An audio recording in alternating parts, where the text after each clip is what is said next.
Hello students. तो आज हम देखेंगे कक्षा 10 के चैप्टर 1 वास्तविक संख्या रियल नंबर पे बात करेंगे। तो यहाँ पे लिखा गया एक्सरसाइज 1.3। तो क्वेश्चन नंबर 2 देखेंगे आज। क्या देखेंगे? Question number 2। तो इसके पहले हमने क्या देखा था? क्वेश्चन नंबर 1 की √5 एक अपरिमेय संख्या हमने सिद्ध किया। तो आज हम देखेंगे क्वेश्चन नंबर 2। क्या लिखा है यहाँ पे प्रश्न?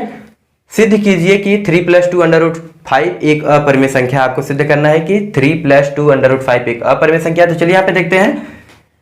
यहाँ पे लिखा गया यह एक अपरिमेय है, तो आपको सिद्ध करना है। तो आप मान लोगे कि यह एक परिमेय संख्या है, क्योंकि हमको सिद्ध करना है कि यह अपरिमेय संख्या है। तो यहां लिखेंगे माना 3 + 2 √5 एक अपरिमेय संख्या, सॉरी परिमेय संख्या है, मान लेते हैं।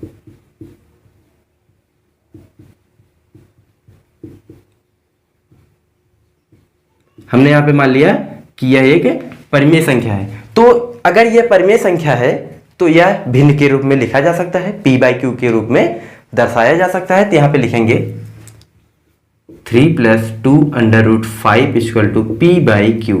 यहां पे हमने लिखा इसे भिन्न के रूप में। तो आपका क्या बना यहाँ पे? अगर यह भिन्न के रूप में है तो p/q के रूप में हम लिख सकते हैं। यहाँ पे बना दिया गया। तो यहाँ पे लिखा गया +3। यहाँ पे क्या लिखा है? +3। अब इस +3 को हम पक्षांतर करेंगे p की तरफ, तो हमारा बन जाएगा -3। क्या बन जाएगा? -3 पक्षांतर के नियम से। तो यहाँ पे लिखेंगे 2 √5 = p/q -3। हमने यहाँ पे पक्षांतर कर दिया। अब क्या करना है? यहाँ पे लिखा गया 2, ये जो 5 के साथ मल्टीप्लाई 2 है, इसको भी हम पक्षांतर कर देंगे।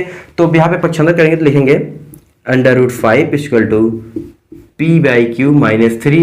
ये ब्रैकेट में कर देते हैं, मल्टीप्लाई 1/2। यहाँ पे हमने ब्रैकेट क्यों किया? क्योंकि हमारा जब 2 जाएगा इधर भाग होगा तो दोनों संख्याओं में भाग होगा। किन संख्याओं में? दोनों संख्याओं में। तो आपका कोष्टक लगा ताकि 2 का भाग दोनों संख्याओं में हो सके। तो ये आपका बना।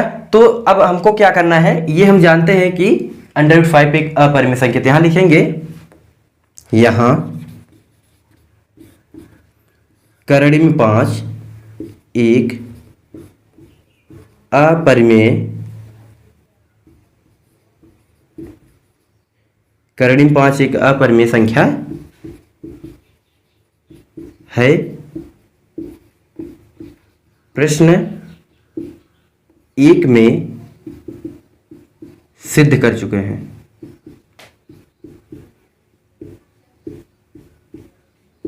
तो हम जो है प्रश्न 1 में सिद्ध कर चुके हैं कि √5 एक अपरिमेय संख्या है। तथा यहां लिखेंगे, तथा यहां पे लिखा गया p/q -3 मल्टीप्लाई 1/2। यहां पे लिखा गया ये क्या है? परिमेय संख्या है। क्या है? परिमेय संख्या। ये हमें पहले से पता है। यहां पे बना आपका परिमेय संख्या। तो इसका मतलब ये हुआ कि आपका ये अपरिमेय संख्या है, हम सिद्ध कर चुके हैं। ये आपका परिमेय संख्या है। तो यहाँ पे आपका जो हमने माना था कि यह एक परिमेय संख्या है, ये पूरा आपका परिमेय संख्या है, हमारा मानना गलत था। तो यहाँ लिखेंगे अतः हमारा मानना गलत था कि यह एक परिमेय संख्या है। दी गई संख्या है, लिखेंगे यहां पे लिखेंगे दी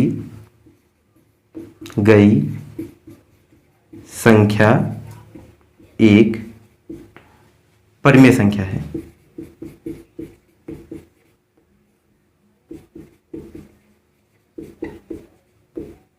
तो यहां पे हमारा मानना गलत हुआ कि हमने जो माना था कि यह एक परिमेय संख्या है, ये हमारा गलत हो गया। इसका मतलब ये हुआ कि दी गई संख्या हमारा क्या है? परिमेय नहीं है। तो क्या बचा? अपरिमेय। तो दी गई संख्या क्या है? अपरिमेय संख्या। तो यहां लिखेंगे अतः 3 + 2 √5 एक अपरिमेय संख्या है। अपरिमेय संख्या है।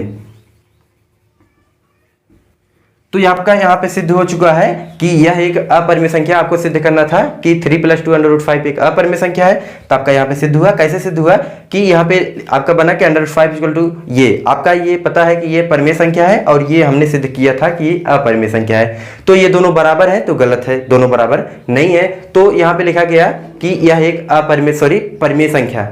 क्या लिखा गया है, हमने माना है कि यह एक परिमेय संख्या है, तो यहाँ पे आपका क्या आया, अपरिमेय संख्या है। इसका मतलब ये हुआ कि हमारा मानना गलत था कि दी गई संख्या परिमेय संख्या है। तो दी गई संख्या हमने परिमेय माना था, हमारा मानना गलत था।